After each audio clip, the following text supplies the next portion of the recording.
अब की बार में किसी को खुशी नहीं है। जो लग रही कि इन लोगों ने काय दान दे दो, भज्जा तुम्हारा बुलवा लो अपना,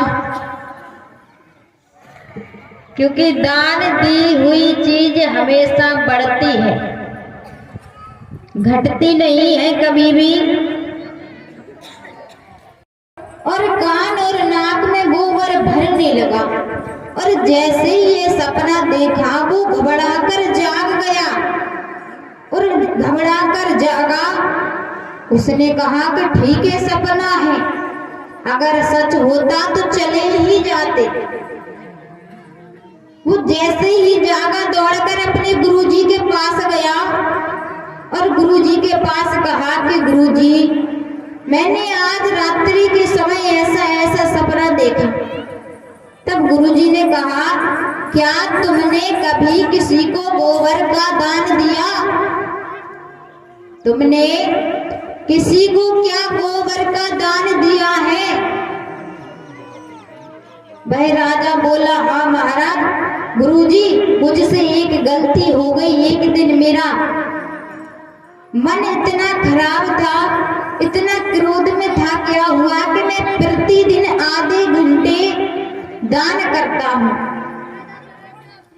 तो सभी ब्राह्मण दान लेने के लिए आते हैं। एक दिन क्या हुआ कि सभी ब्राह्मण दान ले गए और समय भी ज्यादा हो गया और दान की वस्तु भी खत्म हो गई। तो इतने में एक ब्राह्मण और आ गया।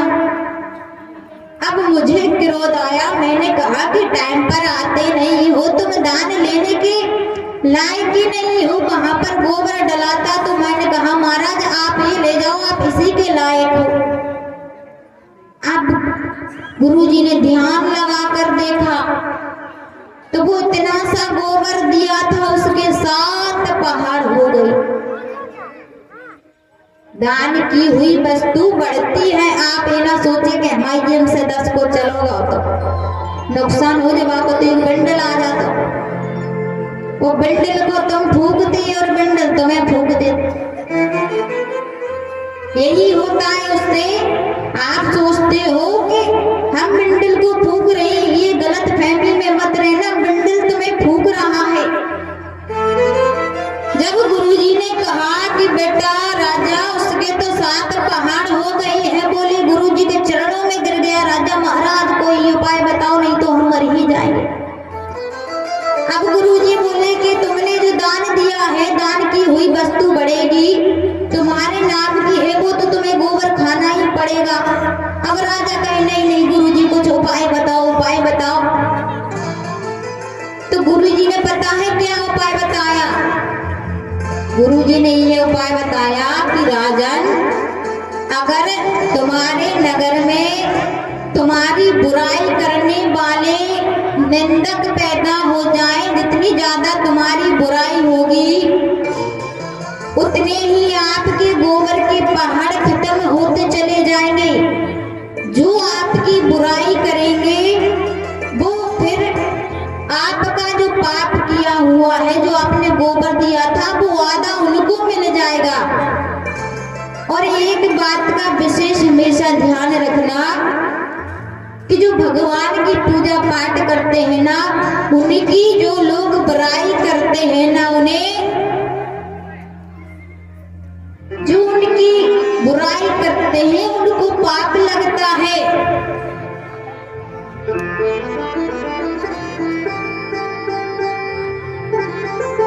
उनको पाप लगता है। तब राजा से कहा कि अगर तुम्हारी नगर में तुम्हारे बुराई करने वाले हो जाएं तो ये पहाड़ घट सकते हैं।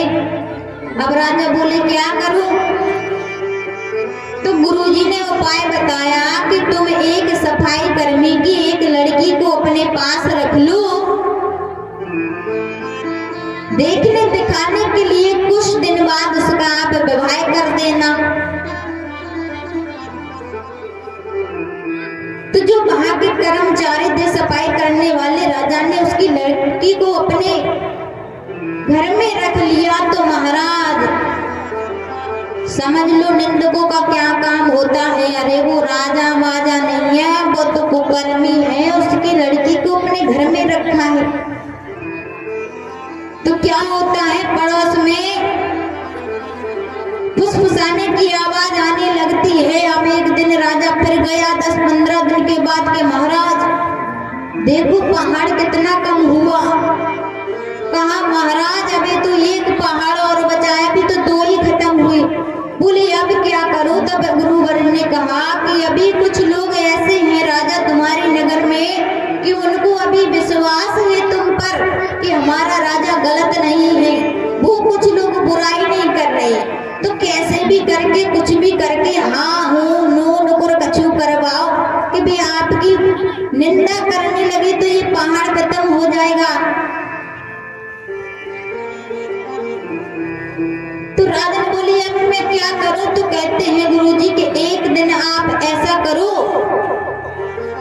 कि जिस कन्या को तुमने अपने घर पर रखा है उस कन्या को पूरे राज्य में घुमा दो, और जैसे ही उस कन्या को पूरे राज्य में घुमाया महाराज, फिर तो जो विश्वास भी करते थे ना राजा पर वो भी बुराई करने लगे। तामे हमारी माता है तो और नंबर बन सबसे एक नंबर पे आप बुराई करते। जी हम नहीं जानते कि जो यह सो राजा है कबो सुख ना सोए, भगवान ये सो बुरो कर है। तो महाराज आज पूरे नगर में घुमाया उस कन्या को, घुमा करके राजा फिर गुरुजी के पास गया।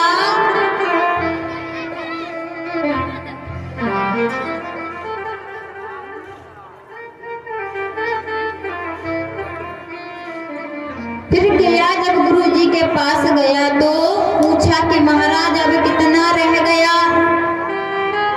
तब गुरुजी ने देखा, बोले जितना तुमने दान किया था उतना रह गया, थोड़ा सा।